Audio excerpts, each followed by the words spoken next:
तो hello friends, स्वागत है आप सभी के मेरे यूट्यूब चैनल में जिसका नाम है किक स्टार्ट मोटिवेशन। फ्रेंड्स, आज की वीडियो में मैं आपको बताने वाला हूं कि आखिर ये चाइना और इसके बाद जो अमेरिका देश है ये भारत से इतना ज़्यादा आगे कैसे निकल गए अर्थव्यवस्था के रूप में। तो फ्रेंड्स, आज की वीडियो में वो सारे सीक्रेट मैं बताऊंगा आप लोगों को कि आखिर हमारा भारत देश जो है वो इतना ज़्यादा अमेरिका और इसके बाद चीन से पिछड़ा हुआ क्यों देश हो गया है। जबकि देखा जाए अगर हमारे आज़ादी से पहले तो हमारा भारत देश का कोई भी देश मुकाबला नहीं कर सकता था। तो फ्रेंड्स, किसी भी देश का विकास करने के लिए वहाँ के लोगों का बहुत ही बड़ा योगदान होता है। बिना किसी देश के लोग के किसी भी देश का विकास हो ही नहीं सकता। तो फ्रेंड्स देखिए, अगर आप अमेरिका चाइना का भारत से कंपेयर करते हैं तो आप देखेंगे कि अमेरिका और चाइना जो है वो हर वक्त एंटरप्रेन्योर को पैदा करते हो, उनके वहाँ पर बिजनेस सबसे ज़्यादा होता है। और अगर आप हमारे इंडिया का कंपेयर करते हैं उनके साथ में तो आप देखेंगे कि इंडिया में जो है वो लोग सरकारी नौकरी के पीछे ज़्यादा जाते हैं या एम्प्लॉय बनने के पीछे ज़्यादा जाते हैं, ना कि अपना खुद का कुछ स्टार्टअप शुरू करना चाहते हैं। बिना बिजनेस के जो है वो व्यक्ति कभी भी सफल उतना ज़्यादा नहीं हो सकता और अपनी जो इच्छाएं हैं उसको कभी भी पूरा नहीं कर सकता, क्योंकि वो जो है वो हर वक्त गुलामी के अंधेरे में ही कैद रहता है। अगर आप किसी व्यक्ति के पास में काम करते हैं तो आपके पास में इतनी आज़ादी नहीं है कि आप अपने आप से खुद का डिसीजन ले सके, आप अपने आप से जो है वो छुट्टी मार सके, आप अपने आप से जो है वो अपनी सैलरी को इंक्रीज कर सके। वो जो है वो उस व्यक्ति के हाथ में है जो कि आपको नौकरी पर रखा हुआ है। तो फ्रेंड्स, अमेरिका और चाइना जो है अगर उन दोनों का भारत के बीच में कंपेयर किया जाए तो आप देखेंगे कि भारत जो है वो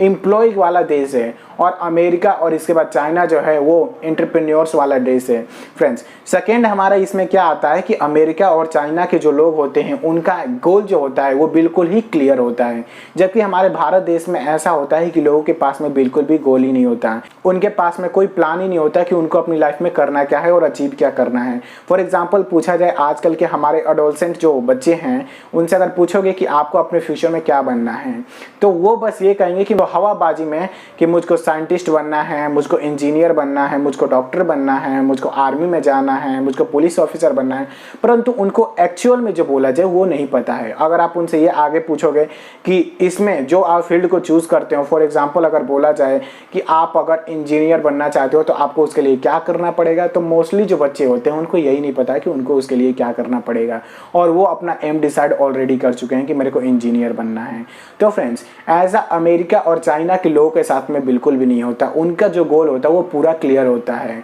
और जब तक मैं आपको बता देना चाहता हूँ कि आपका जो है वो गोल क्लियर नहीं होगा तब तक जो है वो आप अपने लाइफ में कुछ अचीव नहीं कर सकते। क्योंकि फॉर एग्जांपल मान लो कि अगर आपको कहीं पर जाना पड़ रहा है और अगर आपको पता ही नहीं है कि मेरे को जाना कहाँ पर है तो आप जो है वो कहाँ पर जाएंगे। हो सकता है कि आपको जाना कहीं और हो और आप पहुँच गए कहीं और, क्योंकि आपको जो है वो असलियत में गोल का आपको पता नहीं है कि मेरे को पहुँचना कहाँ है। इसलिए फ्रेंड्स, आप जो है वो अपना गोल को पहले से डिसाइड कर ले और उस गोल के अकॉर्डिंग ही जो है वो अपना काम को शुरू करें और आप देखेंगे कि कुछ समय के बाद में जो है वो आप सफलता को हासिल करेंगे। तो फ्रेंड्स, इस वीडियो में मैंने कुछ ऐसे ही पॉइंट को टच करने की कोशिश की जो कि अमेरिका और चाइना जो है वो इम्प्लीमेंट करती हैं, जबकि हमारे भारत के देश के लोग नहीं करते हैं। और अगर ये भी इम्प्लीमेंट कर दे तो मेरे को पक्का है कि हमारे देश में अगर देखा जाए तो सबसे ज़्यादा यूथ पूरे वर्ल्ड में जो है वो हमारे भारत देश में ही है। उनसे हमारा जो भारत देश वो बहुत ही आगे जा सकता है, क्योंकि हमारे भारत देश में टैलेंट की कमी नहीं है। बशर्ते फ़र्क इतना है कि हमारे देश के जो लोग हैं वो कभी भी टैलेंट को अपने निखारते ही नहीं हैं। और इसमें मैं बताना चाहूँगा कि हमारे पेरेंट्स और आस पड़ोस के जो लोग होते हैं उनका भी बहुत ही बड़ा योगदान होता है। वो जो है बच्चा कुछ और करना चाहता है परंतु बच्चे का इंटरेस्ट भी कुछ और चीज़ में है, परंतु जो हमारे आस पड़ोस के लोग और पेरेंट्स होते हैं वो उनको वही चीज़ करने के लिए फोर्स करते हैं जो कि उनको अच्छा लगता है, ना कि वो करने के लिए उनको उत्साहित करते हैं जो बच्चे को अच्छा लगता है। तो जब तक आप अपने रुचि के अकॉर्डिंग काम नहीं करेंगे तब तक जो है वो आप अपनी सफलता कभी भी हासिल नहीं कर पाएंगे। आपको पता है कि बिल गेट्स हो गए, अंबानी हो गई और वॉरेन बफेट हो गए, मार्क ज़करबर्ग हो गए, जेफ बेजोस हो गए, ये सारे जो है वो इतने सारे पैसे कमाने के बाद में भी अभी तक काम क्यों करते हैं? इसका सबसे बड़ा रीज़न यही है कि वो लोग जो है वो पैसे से प्यार नहीं करते, वो लोग जो है वो अपने काम से प्यार करते हैं। तो फ्रेंड्स, आप लोग को जिस दिन दिन अपना टैलेंट समझ में आ जाएगा कि मैं इसी के लिए पैदा हुआ हूँ और इस काम को करने के लिए जो है वो मैं 10 घंटे भी लगा सकता हूँ, चाहे मैं बिना थके उस काम को लंबे समय तक कर सकता हूँ, उस समय आप लोग समझ जाइए कि आप लोग का जो टैलेंट है वो मिल चुका है। और फ्रेंड्स, मैं आपको बता देना चाहता हूँ कि अगर आप वो ढूंढ लेते हैं, इसके बाद आप उसके ऊपर अपना काम करना शुरू कर देते हैं, तो आपको सफल होने से कोई रोक नहीं सकता, ये मेरी गारंटी है। तो फ्रेंड्स, इस वीडियो में मैं बस आप लोग को यही बताना चाह रहा था। अगर आपको मेरी वीडियो अच्छी लगी हो तो मेरी वीडियो को लाइक कीजिए, कमेंट कीजिए और सब्सक्राइब भी कीजिए मेरा चैनल को। और फ्रेंड्स, शेयर कर दीजिए मेरे वीडियोस को उन लोगों के साथ में जो कि अपनी लाइफ में कुछ अच्छा करना चाहते हैं। तब तक के लिए जय हिंद।